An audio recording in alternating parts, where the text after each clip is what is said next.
Here I have a set of made-up data for made-up students in a class. There are 10 students, 3 assignment categories: tests, quizzes, and homework. So let's go ahead and manipulate this sheet. Ultimately, what I want to do is to show you how to automatically generate a letter grade for students. Let's go ahead and see what each student's average is on each of the assignment categories. Let's add in 3 columns after the student ID number. There's a function in Google Sheets called average. That average function is programmed to calculate averages of a range of values that you select. Every function begins with an equal sign. Once you start typing it in, it will give you options for functions. So these are functions that all begin with average, and we want this one here. And now you have to select the range of values. Jonathan, we're going to be taking his 2 values here. He had a 67 on the first quiz and an 88 on the second. Now hit return. So his average is 77.5. Let's do the same thing for homework. And let's do the same thing for test. So there are your values. In order to calculate these values, all I have to do is to copy this formula from up here and just paste it down. Let's go ahead and just use some colors to distinguish the different parts. Highlight these guys here. We're going to put the class average just below this heading here. The best way to add a row is to use your left button, click on the row you want to insert, and then use the right button, right click, menu comes up. You want to insert one above. Click here, and I'm going to say averages. In this case, we want to calculate the average for the values in each column. So this is equal average, and we want the average of these guys here. And we want to copy this, Command C, and we want to paste it across, Command V. So you can see it changed our formatting. We can go ahead and manually fix that formatting back, or let me undo that. We can do copy, Command C, and we can go across, select where we want to paste it, and then use the right button, click, paste special, paste just the formula, not the format. Right now, if we were to slide down, you can see all of that heading, row 1 and 2, disappears. And what we want to do is to make the heading static so that if we scroll down, you can always see the heading.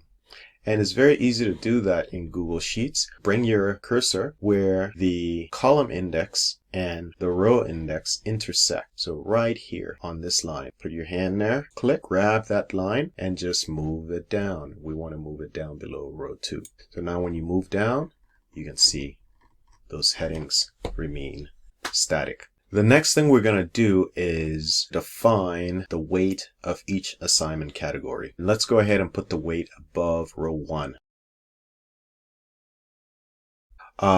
Since tests are higher, let's take this column and move it in front of quizzes. So you just click on this F and you grab and move. So let me show you how to sort your data. Go ahead and highlight the entire data. Notice I'm not highlighting the headings. Go up here to data and you want to use sort range, and we want to sort it by last name, which is column B. So go ahead and select column B, and then once it's sorted that, we want to sort it by first name. So another sort column and select column A and sort. And now all of the values will be sorted according to these 2 columns. Let's select these columns, make them rounded to the 10th. And now we're going to come up here to the number formatting tools here, and we want to look at the decimal, and we want to make sure they all have 1 decimal. First press that and it gives you 2, and then let's reduce the decimal back down. It's looking good. Now let's go ahead and calculate the cumulative average. With the left button, click on column D, click on it again with the right button, and insert 1 to the left. And we're going to call this cumulative average. And let's copy this formula in here, Command C, and let's paste special, formula only. And now it's giving me this error reading because there are no values in here. But once we start adding values, it will correct.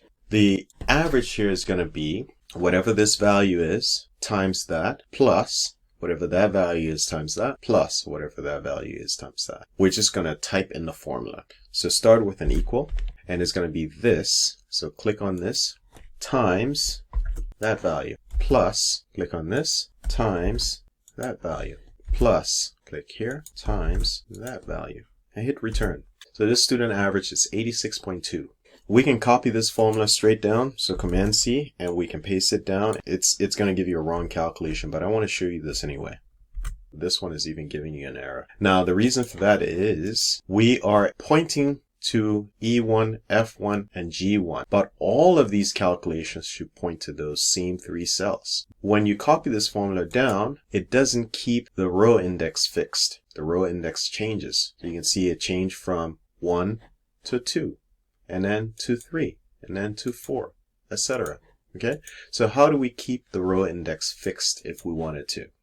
If you want to keep the row index fixed, you have to put a $sign in front of the index. If you want to keep the column index fixed, you have to put a $sign in front of the column index, the letter. So let's go back in here and edit this formula. So we need to put a $sign here, and we need to put a $sign there, and we need to do the same thing here. And hit return. So you can see this value didn't change. But now when we copy this formula, Command C, and we paste it down, it's going to keep these indexes consistent. Let's go ahead and adjust these columns so we can see everything. The easiest way to adjust is to click on this box that intersects the row and column index. And that selects all your data, and just select any dividing point here between columns and double click, and you see it will automatically adjust the width. I'm going to go ahead and change this to HW and this to HW2, and let's do that again. Double click. I want all of these columns to be about the same width. Highlight all of them, click on the largest one here, and I just make it a little bit bigger, and now they're all the same width. And maybe I want to do the same thing here. I can highlight those. We probably don't need name here, so let's just call this first and last. So the last thing we're going to do is just have Google Sheets automatically assign a letter grade. So in the next video, we're going to do this next step, which is to code the automatic letter grade. So for now, that's it. Thank you for watching.